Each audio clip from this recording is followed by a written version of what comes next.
하나님께서 오늘도 새 하루를 허락해 주셨습니다.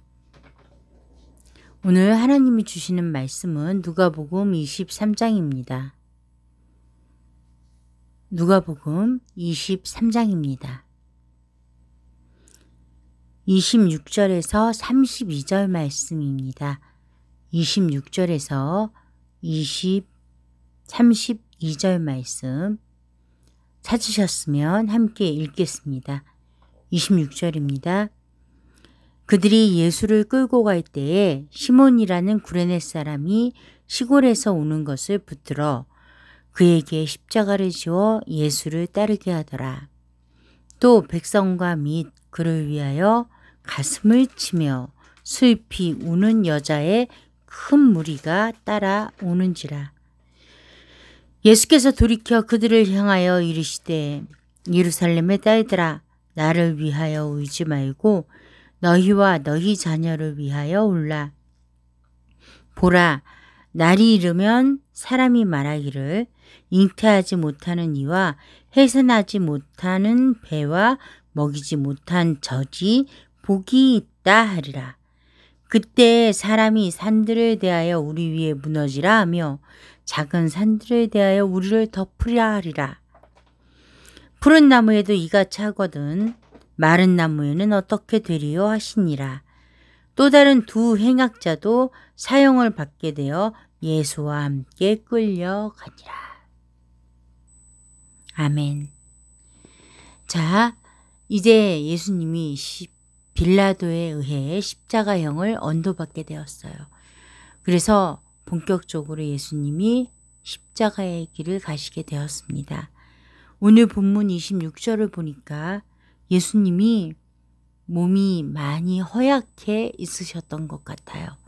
원래는 십자가형을 언도받은 죄수가 자신의 십자가를 지고 걸어가야 하는데 그것이 불가능하니 시몬이라는 구레네 사람을 불러서 그가 십자가를 지고 따라가게 했다는 겁니다. 그런데 오늘 본문에 분명히 예수님이 십자가형에 언도되어질 때 있지 않던 사람들이 보입니다. 첫 번째는 구레네 시몬일 것이고 두 번째는 바로 이들이에요. 27절에 나타나는 백성은 우리가 알아요. 그런데 예수님을 위하여 가슴을 치며 슬피 우는 큰 무리의 여인들입니다. 분명히 여태까지 등장하지 않았던 사람들이죠. 어디에 있었을까요? 아무 말도 못하고 있었던 것 같아요. 우리가 지금까지 보았을 때에는 한 목소리로 십자가의 구형을 외쳤던 무리들이란 말이에요. 그런데 여기에 예수님을 위해 가슴까지 치면서 울기까지 하는 큰 무리의 여인들이래요. 놀라운 일입니다. 27절에 이렇게 큰 무리가 여인들이 예수님을 위해 감추지 않고 눈물을 흘리며 따라갔습니다.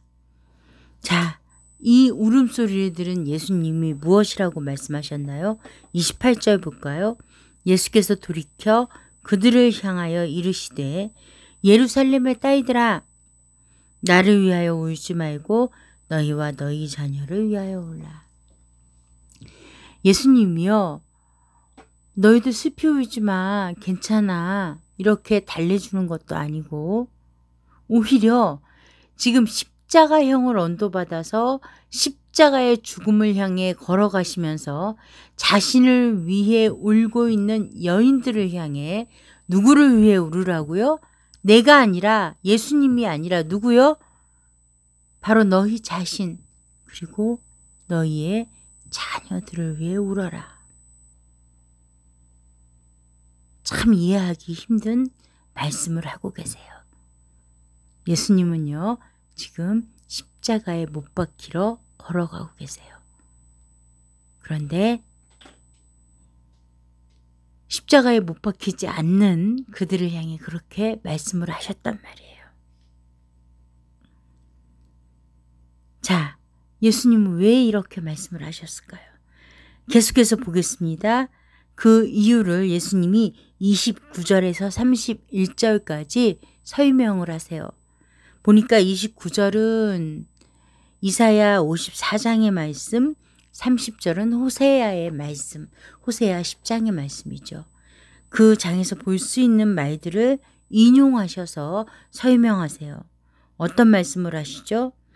잉태하지 못하는 이와 해산하지 못한 배와 먹이지 못한 젖이 복이 있대요. 무슨 말이에요?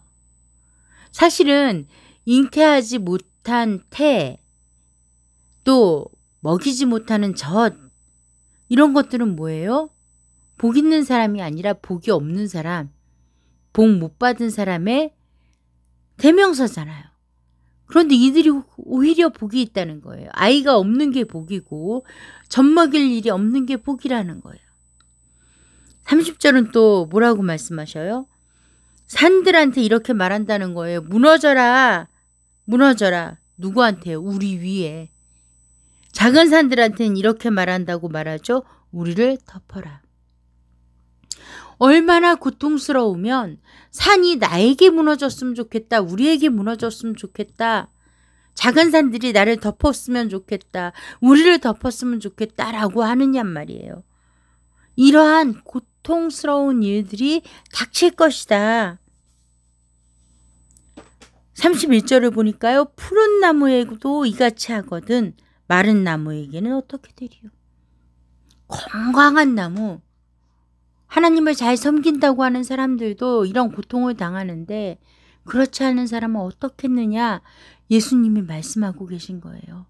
자, 예수님이 이 말씀만 하셨지만 이 저변에는 무엇이 전제되어 있는 거예요? 내가 가는 십자가의 길은, 내가 십자가의 형을 받는 것은 고통이 아니라는 거예요. 오히려 고통에서 벗어나는 길이라는 거예요.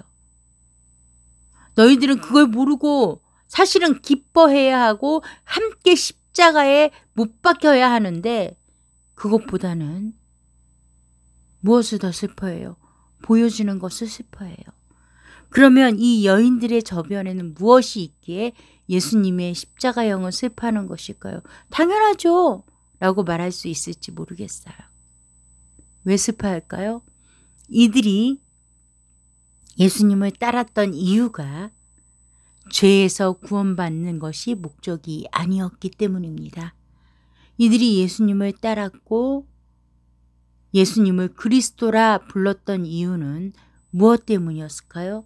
병에서 고침받고 죽음에서 살아나고 가난한 자에서 부자가 되고 무엇보다도 로마의 압제에서 해방되는, 말하자면 각자 가지고 있는 문제들에서 해결될 수 있는 그 모든 것들을 해결해 주실 수 있는 전능자로 예수님을 믿었고 따랐기 때문이에요. 그것이 전부였거든요.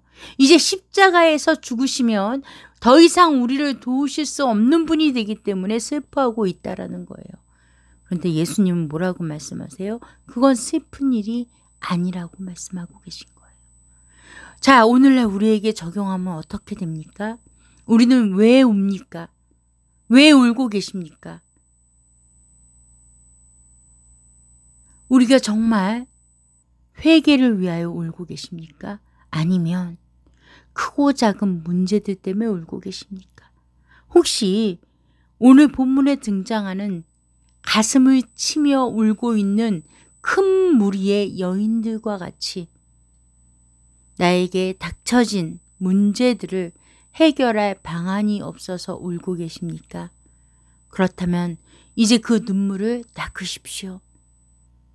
우리가 예수님과 함께 십자가에 죽고 다시 살아날 때 더 이상 이 세상의 크고 작은 문제들은 우리에게 눈물의 이유가 되어질 수 없습니다. 그것은 저와 여러분을 천국으로, 하나님 나라로 이끌어가는 진정한 인도자가 되어줄 것이며 치료자가 되어줄 것이며 우리를 배부르게 하는 양식이 되어줄 것이기 때문입니다. 기도하겠습니다. 좋으신 하나님 아버지 감사합니다. 이 시간 하나님께서 귀한 말씀 주셨습니다. 우리가 지금까지 무엇 때문에 울고 있었습니까?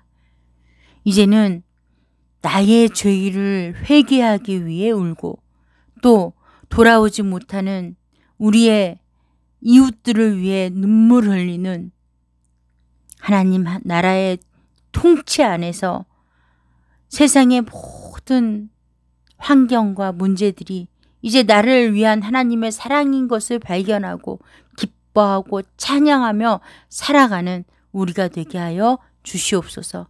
예수님 이름으로 기도합니다. 아멘.